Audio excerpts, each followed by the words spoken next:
tardes a todos y todas.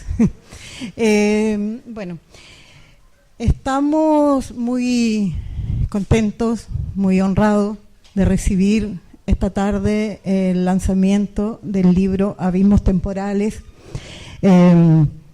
Feminismo, Estéticas Travestis y Teoría Queer, de Nelly Richard, en Galería Metropolitana. Estamos en la comuna de Pedro Aguirre Cerda, para los que no saben.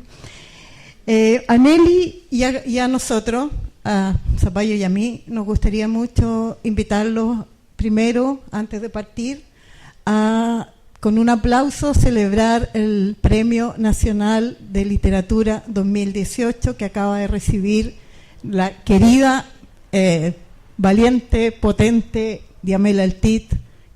Eso, partimos.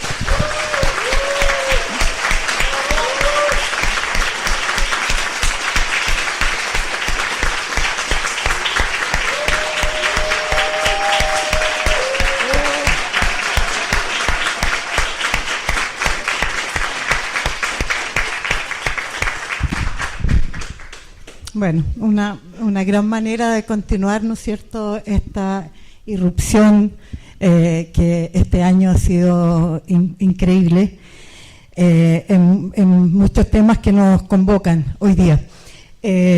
Voy a presentar a quienes van a comentar el libro hoy día en el mismo orden.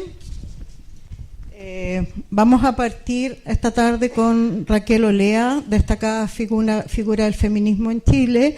Ella es escritora, crítica cultural e investigadora, ex académica en el Departamento de Lingüística y Literatura de la Facultad de Humanidades de la Universidad de Santiago y profesora invitada en diversas universidades extranjeras, como, bueno, nombrar algunas, Duke, Harvard, etcétera. Participó en la ONG feminista La Morada, de la cual fue directora, y de Radio Tierra, radio comunitaria feminista, donde condujo el programa Hablando de Literatura en la Tierra. Ha participado en numerosos encuentros de literatura y poesía, de los cuales destaca su participación en el primer Congreso Internacional de Literatura Femenina Latinoamericana en 1987. Es autora y editora de varios trabajos de literatura feminista, entre los cuales destacan Ampliación de la Palabra, La Mujer en la Literatura, del 95, Lengua Víbora, Producciones de lo Femenino en la Escritura de Mujeres Chilenas, del 98, Escrituras de la Diferencia Sexual, año 2000, y la compilación Volver a la Memoria, en coedición con Olga Grau, del 2001, y Como Traje de Fiesta, Loca Razón en la Poesía, de Gabriela Mistral, del 2009. A continuación vamos a seguir con Ivonne Figueroa Taucán. Es activista transfeminista y estudiante de Sociología en la Universidad de Chile. Hasta inicios del 2017 formó parte del colectivo Lemedel y hasta la actualidad colabora con la red Abortando Mitos de la Sexualidad, desarrollando un activismo enfocado en las demandas por una educación laica y no sexista junto a jóvenes movilizadas de 6 regiones del país. Ha incursionado en la performance y en la crítica de artes escénicas. Y para terminar, vamos a contar con la presentación de Juan Pablo Sutherland.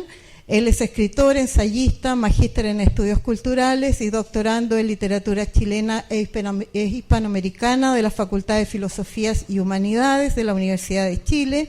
Es docente del programa de género del Centro Interdisciplinario de Estudios de Género de FACSO, Facultad de Ciencias Sociales, Universidad de Chile.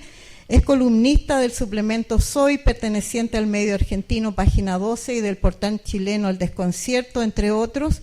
Sus libros publicados, Ángeles Negros, Santo Roto, A Corazón Abierto, Geografía Literaria de la Homosexualidad en Chile, Nación Marica, Prácticas Culturales y Crítica Activista, Cielo Dandy, Eterna Cadencia, Ficciones Políticas del Cuerpo y recientemente Se te nota, Perros Románticos, obra reunida de este año, 2018. Ejerció Juan Pablo liderazgo público a inicios de los años 90 desde el movimiento homosexual y fundó junto a Víctor Hugo Robles La Che de los Gays, Triángulo Abierto, programa de radio del móvil histórico en la Radio Tierra. Bueno, muchas gracias, Raquel.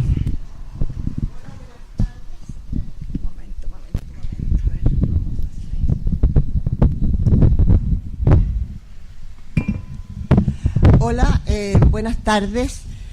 Primero que todo quiero agradecer realmente a Nelly que me haya invitado a presentar su libro. Yo que estoy un poco jubilada, me sentí muy contenta, emocionada, y también por tener la oportunidad de leer antes que todos este libro que me pareció bastante fascinante y que me dio harto trabajo, debo decir, porque es un libro complejo, interesante, y voy a leer un texto que se llama Las avanzadas de Nelly Richard.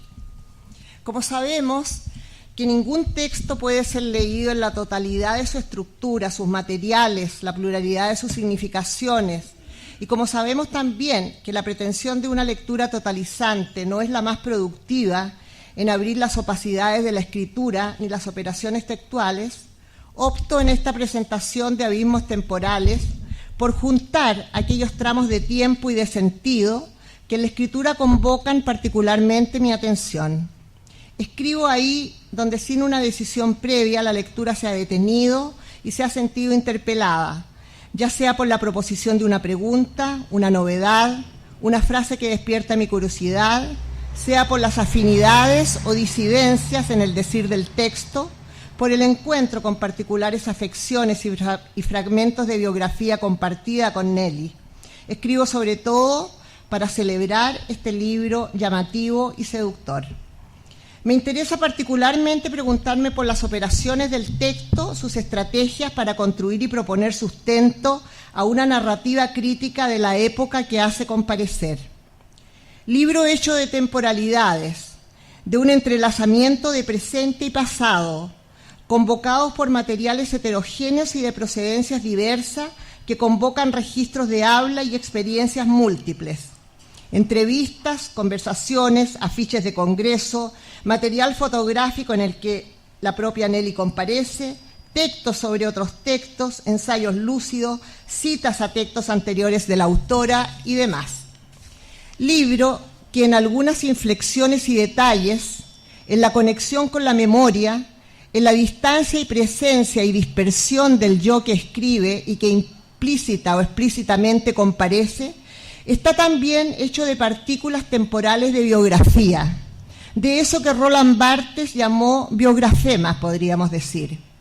El gesto biográfico me interesa porque abre una desestabilización productiva del género ensayístico en el que el trabajo de Nelly está situado y en el que a ella le gusta reconocerse, para deslindarse de la tradición académica disciplinaria, como dice en su conversación con Jorge Díaz. Yo no investigo, escribo ensayos. El ensayo, aún en la potencialidad abierta de su forma y estructura, es aquí transgredido por la presencia de otras voces, otros registros, pero particularmente por la forma de intervención del yo, implícito, nombrado subrepticiamente o mediado por la autocita. El yo no comparece directamente como sujeto de la escritura, sino que opera una política escritural en la que inscribe un cuerpo de lenguaje que escribe el cuerpo biográfico. Escritura atravesada por la nomadía de textos, presencia y espacios en lo que demarca sus particulares afecciones críticas, se engarza y encadena en una particular intersección de escritura, crónica y biografía, que converge en una ensayística que construye su propio cuerpo, signo cultural, en su singularidad. La memoria funciona como clivaje para evocar y repensar lo ya pensado. Escritura que, como dice Jorge Díaz, genera imaginarios políticos o feministas donde existir. La mirada de Nelly, su atención, se detiene en objetos y espacios minoritarios, no solo por su carácter de vanguardia o experimental, sino por portar componentes dislocados de su presente. Objetos disruptivos, altamente críticos a los órdenes de la sexualidad y las dominaciones estéticas y culturales. Textos y espacios que exigen sofisticaciones en la lectura para destorcer el entrevero significante que permita en la lectura lúcida otorgarle significaciones. Me refiero en el presente a, por ejemplo, la Enciclopedia de Amor en los tiempos del porno, a instalaciones queer, al Seminario por un feminismo sin mujeres, al libro Inflamadas de retórica, escrituras promiscuas, a la instalación Ideología, entre otros. Avanzadas culturales que portan una alta reserva crítica, acercando el presente a espacios y producciones del pasado, como las acciones de arte de las yeguas del Apocalipsis, el feminismo de los 80, el Congreso de Literatura Femenina de 1987, el Diplomado de Crítica Cultural de la Universidad Arci, entre otros. La escritura transfiere y retransfiere significaciones en líneas, curvas y cruces temporales que podrían leerse como precedencias, antecedentes o filiaciones estéticas y políticas propositivas de nuevas cartografías. Abismos Temporales propone, en la forma de organizar sus materiales, en su estructura, la lectura de una escena estético-cultural significada por la introspectividad en las emergencias estéticas y discursivas, en las reglamentaciones de género y sexualidad. La escena de avanzada actúa como referencia inicial de un tiempo anterior, sancionado, situado críticamente, inscrita en la institucionalidad del arte chileno, hace posible interrogarse por otros agenciamientos y producciones culturales disruptivas que no tuvieron ni han tenido la atención ni la productividad crítica de su pluralidad de sentido. Comillas, no han sido productivizadas aún, dice Nelly. La inquietud abre una pregunta a la temporalidad de la crítica, a su ausencia, a los modos de mirar, a los dispositivos críticos disponibles en cada tiempo, a los recursos teóricos en la producción de pensamiento, particularmente en lo relativo a objetos nuevos, riesgosos, fuera de sentido, que ponen en jaque incluso las conceptualizaciones con que pensamos la cultura. Sin embargo, pienso que algunos de los objetos y espacios que Nelly trabaja sí han sido objeto de discurso crítico, han ingresado incluso a instituciones y mercados del arte, su propio discurso, han sido leídos e interpretados. Pienso que hay versiones y verdades en disputa. En el contexto de esa interrogante, el texto abre una potencialidad de controversia con discursos académicos disciplinarios o de extramuros, situados en la diversidad de espacios donde se mueve la vida cultural y su compleja red de complicidades y disidencias. Nelly se pregunta, ¿por qué las acciones de arte de las yeguas del Apocalipsis, más tarde nombradas como performance por la globalización, no han tenido la resonancia que ha tenido la escena de avanzada? ¿Por qué el primer Congreso de Literatura Femenina de 1987 tampoco la tuvo? ¿Por qué, comilla, entonces nos quedamos con dicho término femenino, sin que me acuerde muy bien cómo ni por qué? Dice Nelly frente a la elusión de la palabra feminismo al nombrar el Congreso. El Congreso, efectivamente, entonces, no fue nombrado feminista. Entonces no fue estratégico en dictadura. Hubiera sido menos convocante, pero al pensarlo en el hoy, leemos su ocurrencia feminista. Incluso podría decirse que desde la resistencia que generó, sí fue advertido feminista. Muchas escritoras y críticas no quisieron participar. La literatura entonces no tenía sexo, la pregunta no tenía pertenencia, hay buena o mala literatura, se decía. Pero el Congreso sí instaló políticas de escrituras de mujeres y feministas que ha producido resultados críticos, reinstalaciones de escritoras que hoy legitimadas por esa huella han sido releídas, resignificadas. Pero pareciera ser que el poder de la crítica opera sus sentidos en tiempos discontinuos. Nelly abre el diálogo a las significaciones culturales de acciones, textos y espacios culturales de hoy con discontinuidades minoritarias y escenas de antes. Fugaces avanzadas de su discurso crítico que se piensan y significan adjuntando las emergencias de la actualidad a las disrupciones del pasado. La memoria, así trabajada, introduce otra temporalidad en los modos de mirar lo cultural. Hace posible la continuidad de discontinuidades, le otorga movimiento constante a aquello que las instituciones quisieran fijado por formas historiográficas construidas, genealógicas y patriarcales, estáticas, situadas en pertenencias y clasificaciones. Nelly opta entonces por la interrupción a la linealidad, por lo que resiste a la oficialización. Mirar simultáneamente pasado y presente en la cultura concierne al pensamiento crítico que no solo va contra el olvido, sino que más bien favorece la permanente discontinuidad e intempestividad por la irrupción del pensamiento en lo ya historizado, desbaratando la estabilización con que el poder quisiera expulsar las interrupciones críticas de las sexualidades disidentes, las que no serían posibles de situar discursivamente sin los objetos que Nelly ha remirado, las que siguen hablando de eso en sus acercamientos y distancia con la actualidad y a las que sus discursos críticos le otorgan el poder disruptor de una escena de toda una época.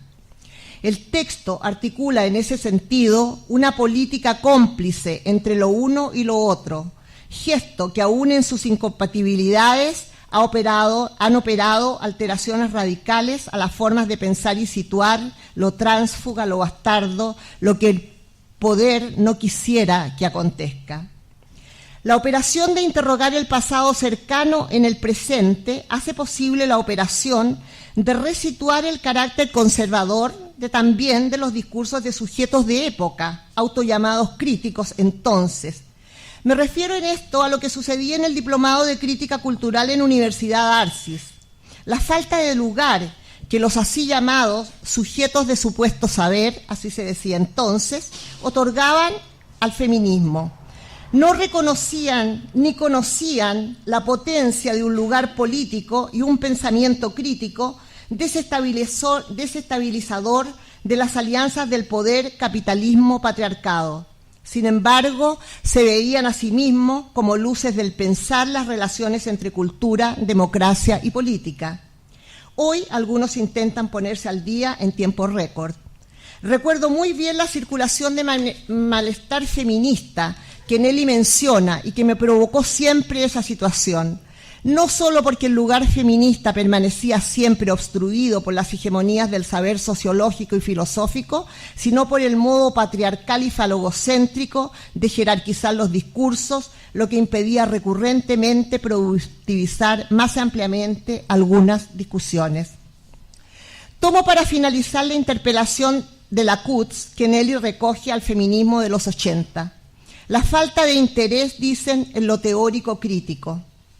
Olvidamos quizás que el feminismo de los 80 fue fundamentalmente un feminismo contra la dictadura.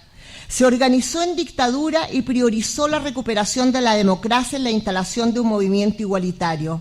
Sí, pero además, en la asunción de la categoría de género, interrogó la cultura y la política falocéntrica y masculina, asumió teóricamente el término género, abrió el binarismo masculino-femenino a su carácter cultural.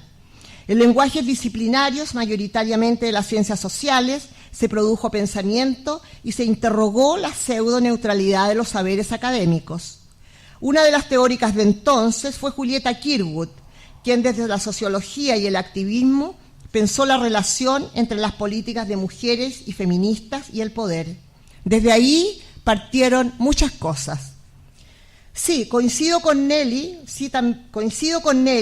en que ha habido una tensión entre las prácticas del activismo y las formas de leer los signos e imaginarios culturales en el feminismo, de carencias discursivas al mirar las producciones estéticas y sus significaciones simbólicas. Coincido también en que las ciencias sociales, al dejar fuera de su lenguaje figuraciones, imágenes y metáforas, no cursan un lenguaje de entremedio, de opacidades, donde la lengua despliega su poder de nombrar. La propia Julieta Kirkwood experimentó la trabazón en el lenguaje que le producía el trabajo de la investigación sociológica para su objeto de estudio.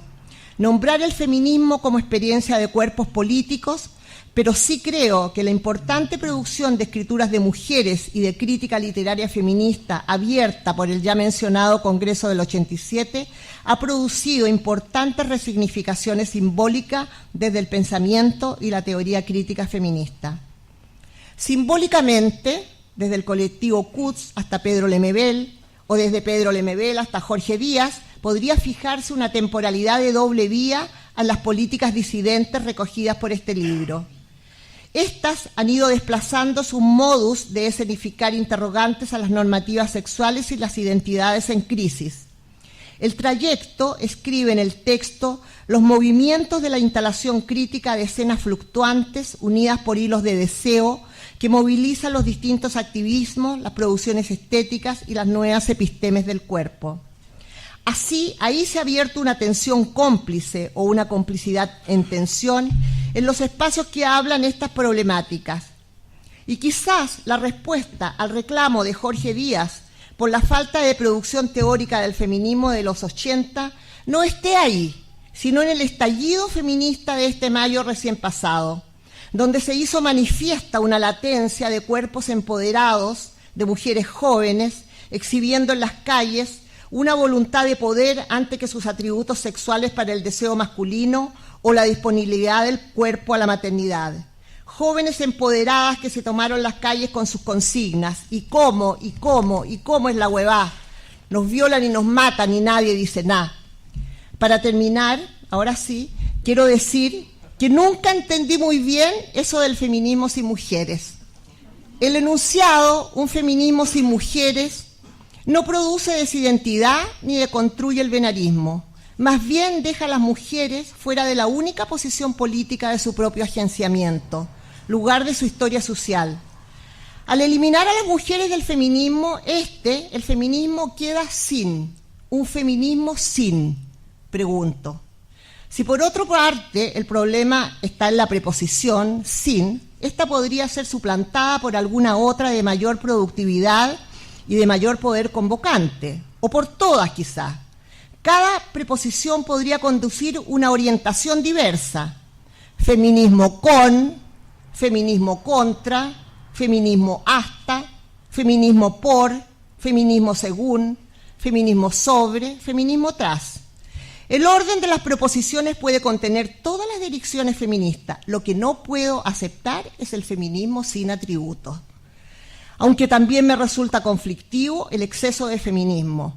Pienso que una proliferación del significante, sin producción de significado, debe más bien producir una llamada de atención a los subterfugios con que el poder domestica los signos. Nelly ha caminado, ha callejeado, ha buscado ahí donde se producen los objetos que provocan su escritura. Avanzadas culturales, estéticas y políticas, en una escritura que sin ceder a las formas glorificantes del yo en que se escriben las biografías masculinas, ha hecho en este libro un particular pacto discursivo entre el yo implícito en los espacios y tiempos de producción de los objetos que trabaja y su escritura crítica.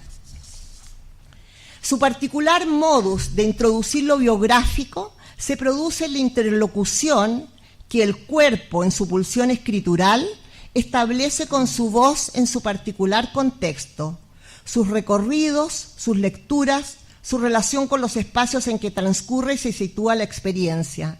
Singular modo de escritura biográfica en la textura de su discurso y en la elección de sus interlocutores. En este libro en particular se significa con nitidez el posicionamiento de Nelly en la cultura chilena como un cuerpo, signo político y cultural de una autoría que nombra en distintas temporalidades las avanzadas de su pensamiento crítico. Gracias.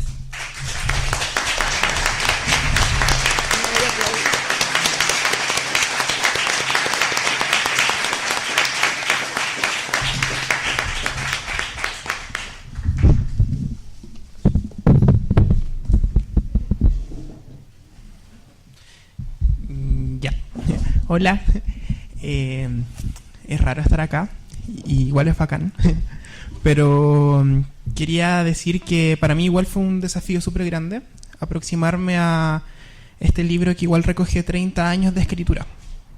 Yo tengo 19, entonces nací en algún momento de estos abismos, entonces me llegan de una forma un poco extraña también. Y por eso mismo, tal como se me extendió la invitación, me tomé ciertas libertades de aproximación. Libertades de aproximación que además implicaron editarme poco. Esto es una edición de las cosas que se me venían a la mente mientras leía. Esto se llama Los orígenes son siempre bastardos, divagaciones en torno a memorias que se quiebran.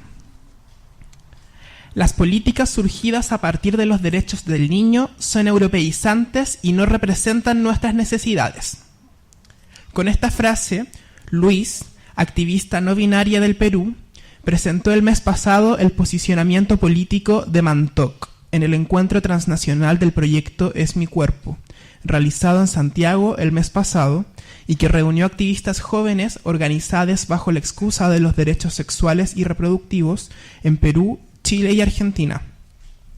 Mantoc, que es el movimiento de niños y adolescentes hijos de obreros cristianos en Perú, es un movimiento con más de 40 años de historia que trabaja en la actualidad con alrededor de 2.500 niñas y adolescentes del Perú, quienes luchan por su derecho a trabajar dignamente. Trabajar, literalmente, en molinos, agricultura, comida callejera, entre otros oficios. Estos jóvenes que no superan los 16 años viajaron a un país, donde el trabajo infantil está penalizado desde hace años. Al terminar el encuentro, los activistas manifestaron no sentirse escuchadas por las otras organizaciones convocadas. Chile y Argentina se estaban articulando para levantar una campaña regional por el aborto libre. Sin embargo, los jóvenes activistas del Perú afirmaron que una campaña bajo esos parámetros es imposible en sus áreas de intervención, pues los procesos de concientización y reflexión colectiva no han ido al mismo ritmo que en los otros países.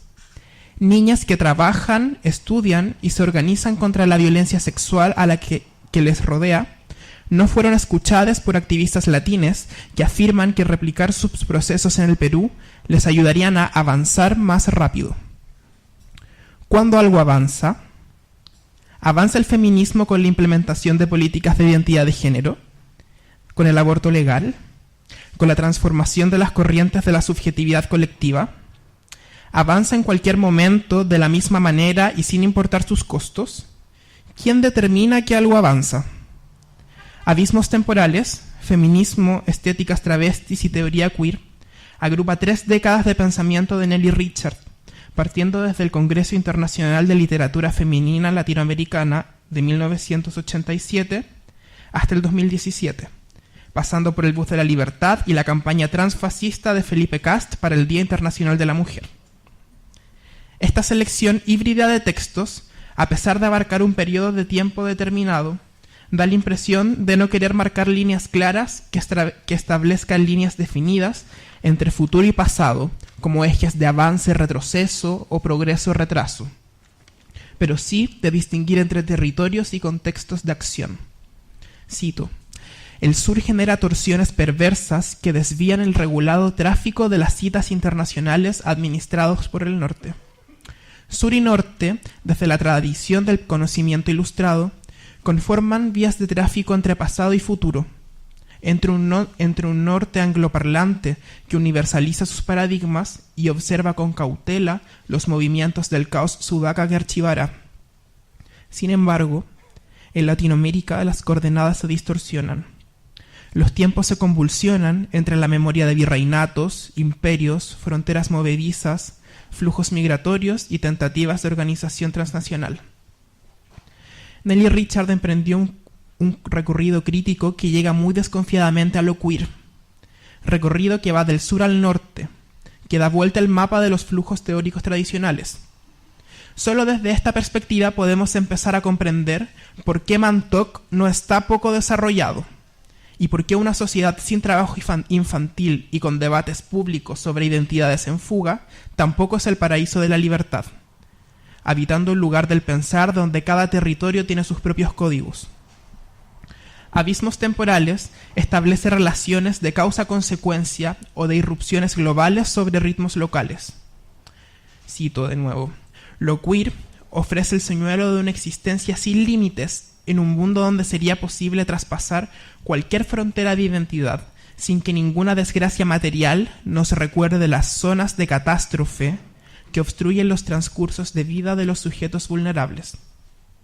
En abismos temporales, queer significa sospecha, globalización y desestabilización. Se asocia al idealismo y a la omisión de los privilegios. Pero los flujos del sur dan vueltas interminables, adaptando las influencias extranjeras a realidades imposibles. A 179 kilómetros de Copiapó se encuentra Freirina, zona de sacrificio ambiental hasta el año pasado, que al igual que Ventana, Quintero, Huasco y Puchuncaví, entre otras localidades, han sido dejadas de lado por un Estado que no se hace cargo de sus procesos productivos, naturalizando la muerte silenciosa como vía de desarrollo. Allí, un grupo de estudiantes levantó la colectiva Freirina Queer, que en poco tiempo se transformó en Atacama Queer, menores de edad que incluso educan a adultos de la zona.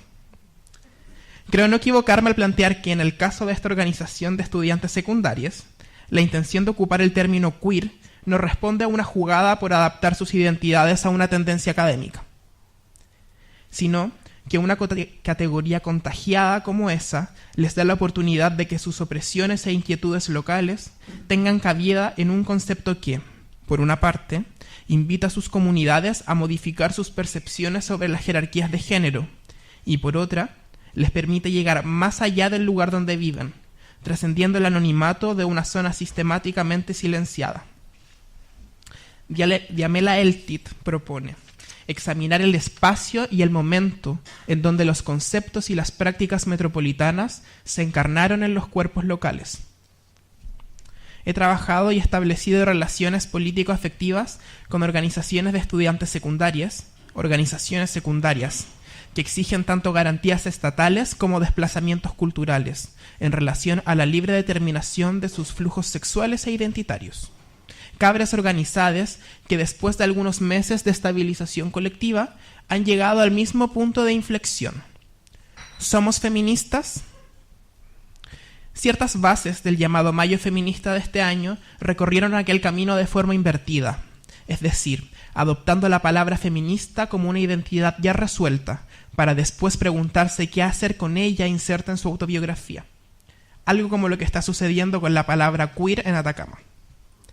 El Congreso de Literatura Femenina del 87 contiene debates no revisitados por el resurgimiento feminista del 2018 en su devenir masivo, donde el planteamiento del feminismo radical, de la corporalidad mujer, como un sustrato primitivo no contaminado al que tendríamos que acudir como refugio, hace de las tomas universitarias espacios seguros solo para aquellos cuerpos que se acercan a esa identidad esencial.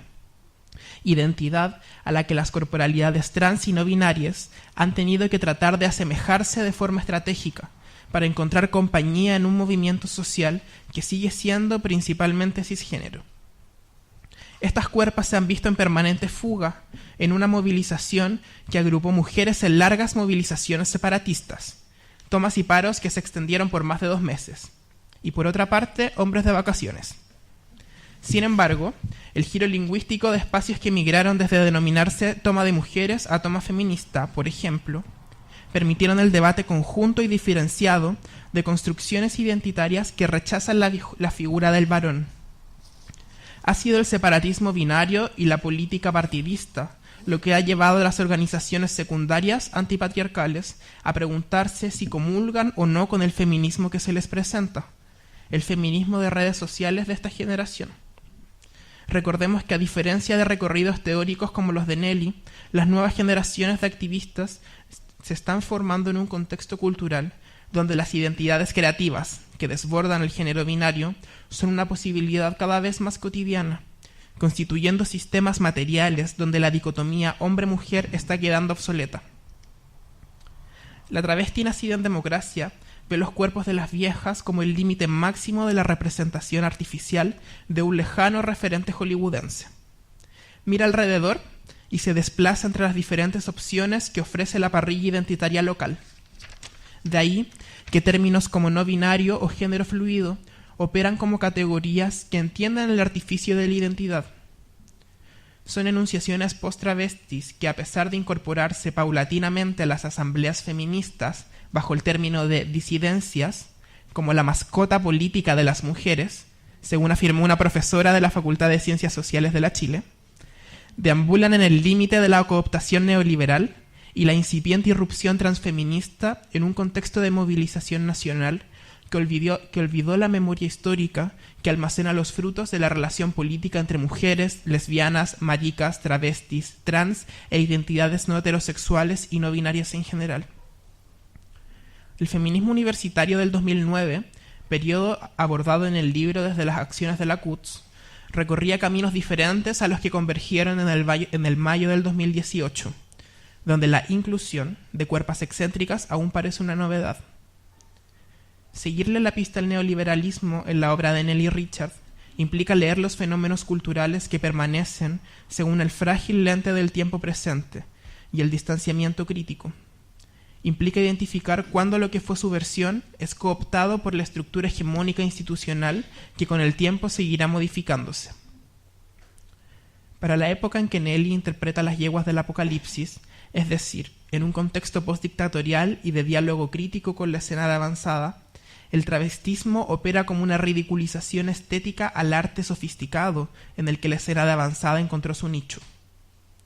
Suena incluso violento, en el contexto actual, pensar en el travestismo como una ridiculización en sí mismo. Es una trampa de miradas observar el choque sexual en la cultura desde el ojo de quien se siente ridiculizado por tener enfrente un torbellino de intensidades. Es mirar desde la perspectiva del poder, seguir la línea recta. Cito: las subversiones críticas de la identidad sexual no consisten en la simple inversión de lugar, superior-inferior, de los términos incluidos en una determinada escala binaria, positivo-negativo, de valor y reconocimiento, lo femenino en lugar de lo masculino, lo gay o lo trans en lugar de lo heterosexual, sino en producir divergencias de sentido que alteren los modos de representación establecidos. A pesar de que Nelly insista en el artificio y el efecto no funcional que constituiría la figura de la travesti, el travesti, escribe ella, pensando en las yeguas del apocalipsis y aquellos sujetos que quebraban el status quo ochentero, no podemos perder de vista que su montaje se despliega en la hiperrealidad del espacio público, donde existe por sí misma y por la historia que su cuerpo lleva inscrita, no solo por lo que está representando. La travesti existe, es más que un conjunto de apropiaciones y tiene una sociabilización propia, en cuanto construye su propio cuerpo histórico, cuerpo que solo a ella le pertenece. Dado esto, ¿podemos seguir afirmando que su existencia corresponde a una representación? Entendiendo representación como una figuración estética que separa la realidad de sus apariencias, yo creo que no. Si, desde el marco conceptual que se podría generar al pensar objetos culturales desde el eje representación-transfiguración, y me remito a cosas que han pasado actualmente, se me vienen a la mente, por ejemplo, la compañía de teatro La Niña Horrible y por otra parte la yeguada latinoamericana. En enero conversamos con Nelly después de una función de los tristísimos veranos de la princesa Diana de la compañía La Niña Horrible. En esa oportunidad escribí que referirnos a la estrategia escénica de la compañía La Niña Horrible como actores travestidos para la escena es radicalmente diferente a hacerlos como travestis en escena. Una travesti en escena implicaría llevar un cuerpo lleno de historia e información sin la cual no se es travesti. Se es travesti en contextos que determinan los signos que son leídos como travestismos, signos que se oponen a los cuerpos hegemónicos que lideran los sistemas políticos. Hablo de actores travestidos y no de actrices travestis porque son cuerpos sin un imaginario relevante que salga a la luz, sin cicatrices en el cuerpo.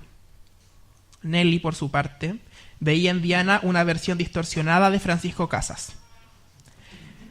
Creo que el teatro y la disco son espacios propicios para la representación, donde la realidad puede separarse radicalmente de sus apariencias. Pero por otra parte, es un yo el que se transfigura en la hiperrealidad del espacio público, mientras es una identidad y corporalidad otra la que se toma un cuerpo para ser representada. Transfiguraciones de ideas, como los que unen a la yeguada latinoamericana, acción colectiva desde la idea original de la performista Cheryl Lynette, en que un ejército de yeguas centauras se mezclan con la estética autoritaria para mostrarle la cola a la patria y sus instituciones. Demuestra una unión biográfica y corporal, que deviene en una colectividad de cuerpos y mentes mutantes caminando por la calle, en un ritual como tantos otros que se pierden en las corrientes temporales de la ciudad. Cito: los artificios del teatro, la performance y el cabaret, de los que abusan las puestas en escena de lo trans y lo drag, ofrecían la tranquilidad de ocupar un espacio teatralmente montado para separar la ficción, los cuerpos performados, de la realidad, los cuerpos micropolíticos y sus devenires contingentes que pugnan en los márgenes de la academia. Como si no existiese afuera del teatro o del video un mundo que continúa padeciendo opresiones y exclusiones de género, que siguen requiriendo del feminismo como un arma política de resistencia crítica. Nelly Richard refleja una forma de hacer crítica donde son sus letras las involucradas en el medio, algo clásico en circuitos universitarios o artísticos, pero muy mal valorado en algunos espacios de activismo, reproduciendo la dicotomía entre feminismos teóricos y feminismos militantes, según lo que describe en uno de sus textos. Acercarse a su obra es una oportunidad dual, de mirar lo que se selecciona desde una perspectiva políticamente implicada, pero siempre distante, escribiendo desde fuera de la academia, aunque no precisamente desde la calle ni las profundidades de su habitación. La intención de torcer la mirada en abismos temporales deja al descubierto, entre subtextos de pasajes, como una aguda conversación transcrita entre Nelly y Pedro Lemebel, que es difícil mirar de forma oblicua con el centro inmovilizado, con el oficio y sus contradicciones a cuestas. Muchas gracias.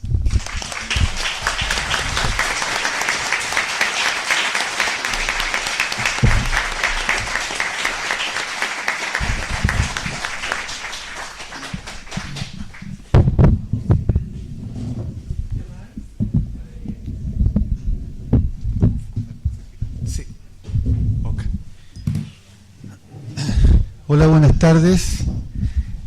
Bueno, estoy muy contento por este día que nos ha tocado con Diamela, con el Premio Nacional, y también por la invitación de Nelly, que siempre para mí es un honor pensar y entrar en sintonía con sus textos. El texto que voy a presentar se llama Abismos temporales o la taxidermia del tiempo crítico. El año 1995, en la Feria Internacional del Libro de Santiago, en la estación Mapocho, recién en los primeros 5 años de la postdictadura y en pleno proceso de incertidumbre frente al complejo y negociado arribo democrático iniciado en los 90, Nelly Richard entrevistaba a Jacques Derrida, invitado especial de la feria, en una escena conmocionada por el aterrizaje de un intelectual de este nivel, inusual acontecimiento cultural y, por cierto, imperdible luego de años de aislamiento y de censura de pensamiento crítico. A la misma hora, en otra sala de la feria, pero con menos espectacularidad, a pesar de lo escénico del nombre y de sus integrantes, comillas, la literatura homosexual en Chile, cierro comillas, título seco y poco oído en tiempos difíciles de posicionar esos lugares. Pedro Lemebel, Pancho Casas, Las Yeguas del Apocalipsis y yo formábamos parte de una mesa que intentaba sobrevivir al impacto de la celebridad francesa, al mismo tiempo de la homofobia cultural existente. Se disputaba accidentalmente o no el mismo horario o por lo menos un auditorio o audiencias cruzadas y cercanas. Comienzo con este cuadro de época para enmarcar la proximidad temporal, física y simbólica de dos escenas, pensando que siempre en la cercanía y la complicidad del pensamiento crítico de Nelly Richard frente a la media agua desfachatada e insolente de una homosexualidad popular y crítica, caótica y travestida, descentrada de las yeguas en concubinato con mi escritura marica y activista de esos años, pulsión de vocación escritural, cultural y política que aspiraba a contaminar el gallinero literario, todas ansiosas de desordenar la escena cultural de los emergentes años 90, revuelta pública que las yeguas ya habían iniciado escandalosamente a finales de los 80. Proximidad y promiscuidad de la escena que desbordó la histórica conversación entrevista crítica de Nelly Richard con Jacques Derrida, momento que marcó una discontinuidad y un corte, una epifanía y un punctum en la escena intelectual de ese tiempo, en un contexto político de transición, traición que ya vivíamos.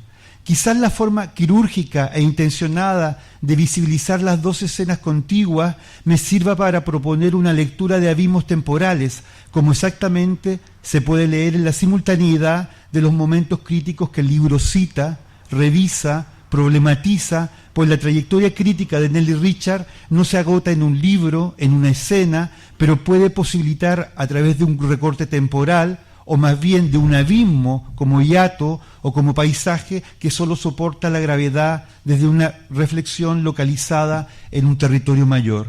Nelly Richard ha sido de las pocas intelectuales chilenas que se ha movido con atención en estos abismos temporales, es decir, que ha sido capaz de leer críticamente los signos de una genealogía presente en el feminismo o los feminismos, en la diferencia sexual, en las políticas de género como potencialidad o como sospecha epistemológica, pensar las sexualidades críticas y la disidencia sexual enfrentando sus contradicciones y sus acervos politizados. Volviendo al cuadro inicial,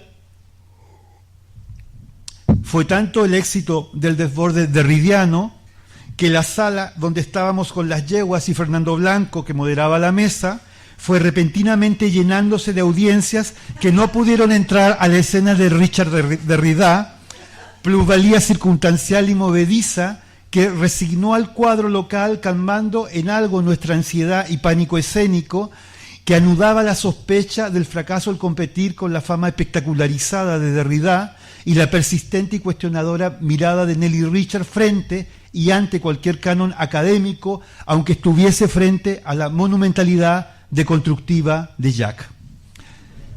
La simultaneidad presenta para mí una lectura de cierta heterogeneidad respecto a cómo leer el tiempo crítico que visita Richard y también la disposición o procedimiento de una forma no lineal, no programática ni secuenciada, sino más bien la posibilidad de entender las operaciones o trayectorias que configuran Nelly Richard para presentarlos este nuevo libro. Lo primero que me llama poderosamente la atención es la factura del armado del texto. Su título entonces es una marca, es una seña, es una huella que dirige el itinerario del libro como una maquinaria deseante o como un dispositivo intencionado para repensar las huellas o los propios residuos.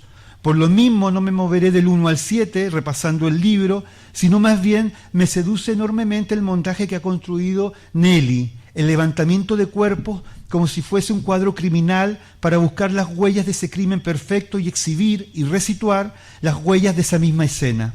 Recuerdo a Piglia en la idea del crítico literario como de constructor del complot, puesto en sitio para desarmar la trama o el procedimiento escritural. Nelly Richard ha jugado estratégicamente con un tiempo y los punctum que nos ha dejado el territorio del cuerpo y arte y política como grandes sintagmas o devenires. El libro termina o se inicia burlando el tiempo, remontándose a los 90. La escena que abre Richard al cierre es la exhibición de Paris et Bernie, instigado por ella y evento organizado en el móvil histórico, pero más bien desde su brazo armado de insurgencia cultural que fue Triángulo Abierto, programa de radio que armamos junto a Víctor Hugo Robles en los 90, el Che de los Gays, y que Víctor condujo intensamente y con gran algarabía crítica por muchos años. ¿Por qué privilegiar este cierre?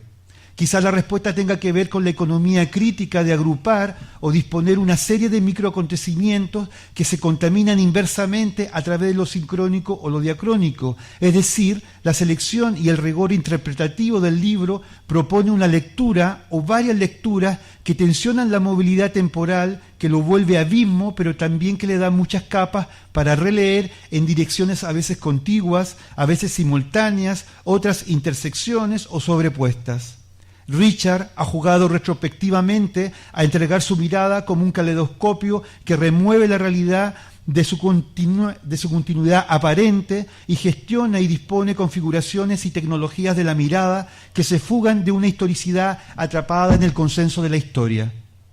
Cerrar con la problematización de Paris et Bernie le sirve a Richard para proyectar o redibujar las tensiones de la teoría queer metropolitana con la escena local de la loca latinoamericana.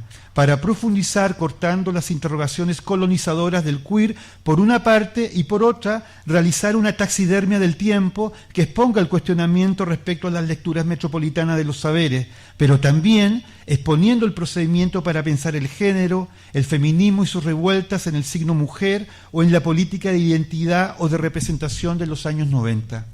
Me interesa este procedimiento, pues pareciera que es muy fácil ver el tiempo de manera retroactiva y saquearlo de sus hallazgos y volver a reposicionar nuevas fórmulas como si nunca se hubiesen pensado. Esto en relación con las instituciones homonormativas que roban la memoria y despolitizan las prácticas. Un nudo relevante del corte que plantea Nelly Richard ha sido escoger acontecimientos ya pensados, ya problematizados, ya escritos, pero recapitulados o vueltos a pensar. Nelly Richard entrevista a Pedro Lemebel en la revista Crítica Cultural cuando Pedro ya se había convertido en la fama de un star que ya le conocimos ya a mediados de los 90. La entrevista tiene el aura del abismo temporal, de la imposibilidad, pero de captura o fotografía no solo de Lemebel, sino de una forma de pensar lo político, de habitar el cuerpo, que problematiza la figura inédita de un autor firme personaje como Lemebel, que siempre estaba analizando, parodiando y fugándose de la pregunta intensa, cálida e impertinente de Nelly Richard. La entrevista leída desde hoy resulta de una belleza crítica impresionante, pues no solo se aprecia la contundencia y la maquinaria cultural detrás de Lemebel, ya puesto en el parnaso de lo consagratorio. La entrevista en sí misma es una caja de herramientas que Nelly despliega con rigor en la idea de conversar críticamente para entrar en un devenir crítico con Pedro. Nelly Richard pregunta: tu novela Tengo miedo torero estuvo durante un tiempo en el ranking chileno de los libros más vendidos, publica el Mercurio. ¿No te han incomodado estos índices de consumo que miden el éxito comercial chequeados favorablemente por el ranking dominical de la prensa amarilla? Pedro Lemebel: otra vez con lo mismo. Esa inquietud sospechosa por mi hilachento protagonismo cultural al borde de ser cooptado. ¿Hasta cuándo? Te cuestiono la pregunta reiterativa. Nelly Richard responde incisiva y sin concesiones. Pedro querido, no caigamos en la miseria. A todo esto, me imagino que no debe ser fácil atravesar sin complacencia las fronteras entre la geografía de la pobreza de donde emerge tu poética y ciertas taquilleras escenografías de la representación pública o literaria. Sé que tratas de mantenerte alerta. Pedro responde: aunque lo inviten a Palacio, siempre tiene que saber dónde está la puerta de salida. Es revelador este juego crítico lúdico de Richard con Lemebel, pues da cuenta de las coordenadas en juego, del tiempo y los modos de pensar la escena local. Es decir, me interesa este lenguaje como un gesto del tiempo, pero además de las estrategias e intensidades que Richard conoce bien para productivizar bien al personaje. Me parece que es estratégico ubicar esta entrevista en el desborde travesti que siempre le interesó a Nelly desde los años 70, 80, recordemos los trabajos sobre Dávila y Lepe. Más bien, le da la preponderancia que tiene, pues el travestismo en el pensamiento crítico de Nelly Richard es tan importante como la pose travesti fotografiada en la visualidad de Paz Errázuriz. En ese sentido, Richard cierra un rito simbólicamente al insertar un texto histórico escrito sobre las yeguas, que Pedro Lemebel le reclama por su no publicación en la misma revista. Es decir, el abismo temporal se abre y se cierra, se dispone y se moviliza por dar cuenta de una cicatriz luminosa que conjuga el reclamo de admiración de Lemebel por el escrito de Richard nunca publicado, y por otra parte nosotros como lectores presenciamos ahora esa deuda ya cerrada o esa promesa ya diluida en un tiempo que lea las yeguas de mil maneras. La eficacia, la productividad oportuna y la lucidez de Nelly Richard parece operar sobre el acontecimiento yeguas del apocalipsis, atención crítica muy escasa en los años 80 en esos territorios. Dice Nelly Richard a propósito del Congreso Internacional de Literatura Femenina Latinoamericana el 17 de agosto del año 87 en el Teatro La Comedia, comilla: frente a las sedentarizaciones del poder, este Congreso Internacional de Literatura Femenina ocupa figuras particularmente nómades, sin ningún anclaje institucional, sin antecedentes culturales que les sirvan de guías de referencia, sin el resguardo académico de saberes clasificados, y desde una pregunta también errante que ya remite a una doble desidentidad, la femenina y latinoamericana, que intercambian sus marcas de no calce frente a las representaciones de la cultura hegemónica. Cierro comillas. La persistencia crítica de Nelly Richard tiene momentos fundamentales que marcaron e inscribieron referencias obligadas para pensar el feminismo crítico y la literatura chilena contemporánea. Richard, junto a Diamela Eltit, Eliana Ortega, Raquel Olea, Eugenia Brito, Carmen Berenguer, Soledad Bianchi, por mencionar algunas, fueron ejes fundamentales para resolver en un gesto fundacional cómo leer, cómo habitar la escritura, cómo pensar la escritura femenina o la escritura de mujeres con la tensión y diversidad de la toma de posiciones frente a uno y a otro lugar. En ese juego, la entrevista que meticulosamente realiza Jorge Díaz a Nelly es fundamental para entender ese proceso. Pero no solo desde esa marca, quizás territorial y política, en la medida que Richard ha mantenido durante todo su trabajo intelectual una marca feminista, una configuración ensayística que responde a un lugar por fuera de los disciplinamientos formales de los géneros, tanto en su dimensión teórica y crítica como desde sus proyectos editoriales que albergaron aportes fundamentales para el pensamiento en Chile y en Latinoamérica. En ese horizonte, el Congreso trabajó la intersección mujer-escritura, repensó lenguaje y subjetividad, desmontando y productivizando la oposición masculino-femenino, y además, entre estos nudos, Richard le interesó ir develando la geopolítica de los saberes, atención que ya venía desplegando e interrogando en la academia global, en las agendas internacionales, todo ello como una forma de saber situado, de conjugar mapas, territorios que pudiesen exponer las tensiones y fugas sobre saberes interceptados por las hegemonías. En ese sentido, el aporte del feminismo deconstructivo, crítico, vino a potenciar nuevas lecturas y formas de acceder a la ciudad letrada y desordenar las formas disciplinariamente de los textos. Sin ese congreso de literatura, la labor escritural de quienes trabajamos coordenadas próximas, cuerpo, poder, sexualidad, discursos, habría tenido una gran dificultad, más de las que siempre hemos tenido en la labor crítica en Chile, pues el Congreso repensó y actualizó los procedimientos de lectura que venía realizando en otras latitudes la crítica feminista, rediscutió la tradición, pero lo más relevante fue desalojar los tecnicismos literarios, como bien señala Richard, y oponer estrategias informales desplegadas localmente por unas políticas de teoría algo salvajes, cuyos sopesos sacatos de la rutina, del conocimiento, delatan la huella de los contextos de emergencia, sentenciaba Richard. En ese horizonte, muchos trabajos críticos, antológicos, ensayísticos que vinieron después le deben a Richard en particular y al Congreso en general ese punto de intensidades que provocaron desborde y utopías para todos. Como parte final, queer, disidencias sexuales y abismos temporales. Hay un fantasma que recorre abismos temporales. Ese fantasma o esa voluntad de presencia se inscribe como CUT. Bordo la idea de fantasma no en la idea de desaparición para los más perpicaces, más bien de política de presencia. No hay aura, más bien es el mapeo o territorio donde ha ido actuando, interviniendo, problematizando la CUT como uno de esos actores más vistosos y productivos de la disidencia sexual los últimos años. Percibo en abismos temporales un ánimo consagratorio que pasa por la instalación de la autoría colectiva a la inscripción individual. Cuestión que se mueve al interior del libro como dobleces de lo macro y lo micro, resignificado en los nombres. El abismo temporal es interesante aquí para exhibir esa tensión entre lo comunitario, la firma autoral y las nuevas escenas como flujos casi imperceptibles de delimitar. Nelly Richard instala la práctica de la CUT en su intervención pública. Comilla, que la CUT sea intensamente teórica no quiere decir que su reflexión no sea contextual, localizada en un tiempo y un espacio diferenciado. La CUT ha sido enfática en no querer, por ejemplo, dejar la disidencia sexual se confunda sumisamente con la versión metropolitana de la teoría queer, validada por la Academia Internacional. Es claro el posicionamiento de Nelly Richard respecto a las coordenadas críticas de instalación de la CUT, marco que me llevan a pensar las mismas líneas de tensión que discutiríamos 23 años atrás con la exhibición de Paris Hilberni, es decir, volver a poner en el mapa, en el territorio, los vacíos, los abismos, las temporalidades, la inflexión política como una poética que interroga los lugares de habla, los saberes situados. Sin duda que la CUT ha realizado una insistente y reveladora puesta en escena de su política, la lee en su contexto, es una operación quirúrgica que tiene sus hallazgos, pero también sus propias trampas o desvíos. En ese sentido, Nelly Richard destaca, por una parte, las políticas zigzagueantes de la CUT como fundamentales para las interrogaciones a las políticas de identidad ya sometidas a la institucionalización del abecedario LGBTI, que irrumpen despolitizados después de 30 años de movimiento homosexual, y por otra parte la sospecha respecto a la maquinaria colonizadora de la teoría queer. Todo ello sin dejar de decir o problematizar la vuelta de tuerca y los beneficios de lo queer como interrogación al signo mujer y las políticas de un feminismo esencialista.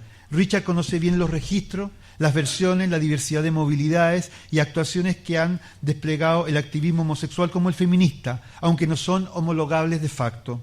Quizás esta operación de DJ del tiempo, que pincha acontecimientos relevantes para ponerlos de nuevo en escena, es de una sensibilidad crítica impecable, pues me parece que Nelly Richard nos propone una lectura que desborda toda la práctica. Al pinchar el tiempo a través de los acontecimientos, Nelly Richard opera en la discontinuidad, en el desmontaje, en la vuelta de tuerca y en el posicionamiento georreferencial de las prácticas y saberes. Es decir, Nelly Richard pone de nuevo en circulación este texto brillante e epifánico de las yeguas del Apocalipsis, también de la fotografía de Ismael Yamet que retrata el tiempo, pero que fija la huella de un extrañamiento en el presente. Richard ha tenido la capacidad para pensar estructuralmente las escenas y ubicarlas o enfrentarlas entre sí.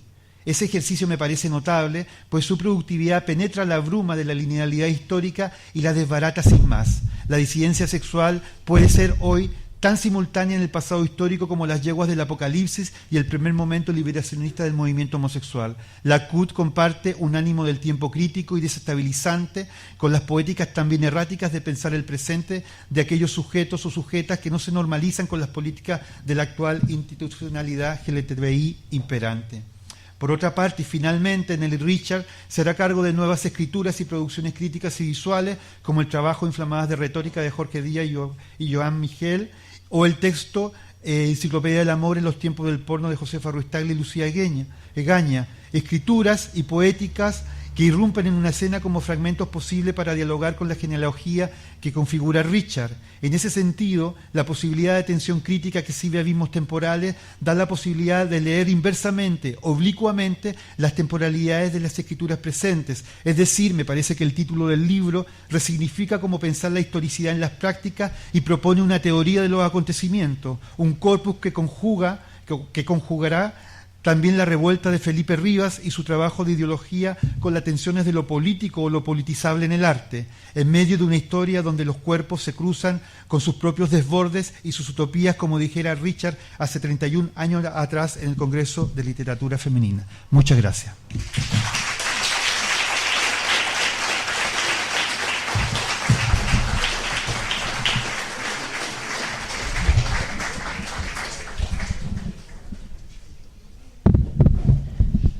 Buenas noches.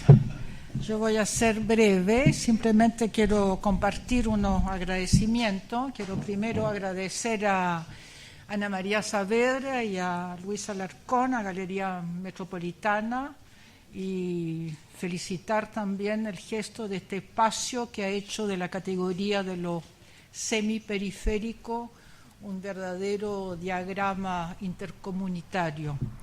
Quiero agradecer a Paula Barría, editorial Metales Pesados, por su rigor profesional y también porque supo hacer del proceso de producción de este libro un proceso extremadamente eficiente y amable a la vez. Quiero agradecer a Sergio Parra, amigo, poeta y librero, como le gusta llamarse, por haberse mostrado de inmediato entusiasta respecto del proyecto y la idea del libro. Quiero agradecer a Jorge Díaz, que está implicado de distinta manera en este libro, por su estímulo y también por el valor y por la calidad, diría yo, de su interlocución transfeminista. Quiero agradecer a Isidora Bravo, la autora de la imagen de la portada. La quiero felicitar y agradecer por haber permitido la reproducción de esta obra. Me gustó muchísimo su elegancia perversa y también su humor, porque la obra, este fragmento de obra se llama Un polvo cuico. Y bueno, desde ya, por supuesto, quiero agradecer a quienes están en esta mesa hoy.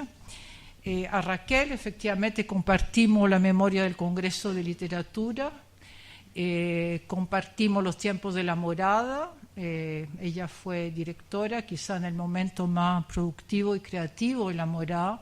Y también, como ella misma lo recordaba, porque eso se sabe poco, compartimos durante 3 años, lunes tras lunes, en un formato de seminario, la escena del diplomado en crítica cultural de la Universidad Arci, y efectivamente con un grupo de unas 15 personas, predominantemente filósofo y sociólogo.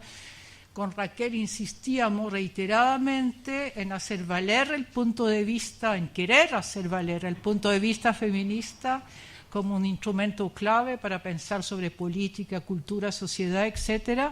Y la verdad que éxito no tuvimos ninguno. Entonces deberíamos decir en rigor que este mayo último, mayo 2018, fue, no diría una venganza, pero sí una compensación a esta desatención sistemática de la que fuimos objeto durante esos 3 años. Nunca es tarde. Quiero agradecer a Ivonne. Bueno, yo oscilo porque muy inteligentemente hay un guión ahí como signo gráfico, pero que no es verbalizable. Entonces me permito oscilar, me imagino que está permitido en el juego de indeterminación de los géneros de los que estamos hablando. La primera referencia que tuve de su existencia fue a través del colectivo Pedro Lemebel, que me sonaba muy enigmático, al igual que la yegua, nunca supimos si eran 2 nomás o varios. Este colectivo Pedro Lemebel del Liceo Barro Borgoño, y me pareció, bueno, especialmente interesante, no solo porque Ivonne grafica claramente un abismo temporal, sino porque también me pareció significativo que la memoria de Pedro Lemebel apareciera en esta mesa desfigurada, transfigurada, de un modo que ni él se hubiese podido imaginar.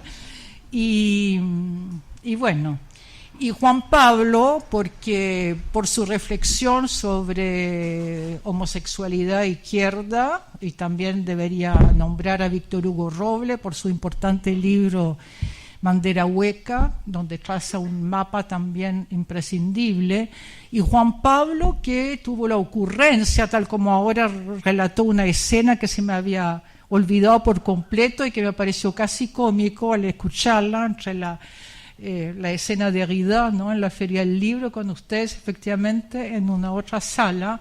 Juan Pablo, que sacó a flote un pedazo de memoria completamente vago y también divagante en un punto, esa escena de Paris is Burning en la disco Naxo, y que lo hizo parte, ese fragmento de memoria a la deriva, digamos, lo hizo parte de una narrativa crítica. Así que, bueno, un placer, muchísimas gracias, y sobre todo también, muchas gracias a cada una, cada uno, todas, todos. Voy a omitir el lenguaje inclusivo porque el cadune me parece fonéticamente poco agraciado, así que prefiero agradecer el cada una, que habita como devenir minoritario en el cada uno. Así que muchísimas gracias.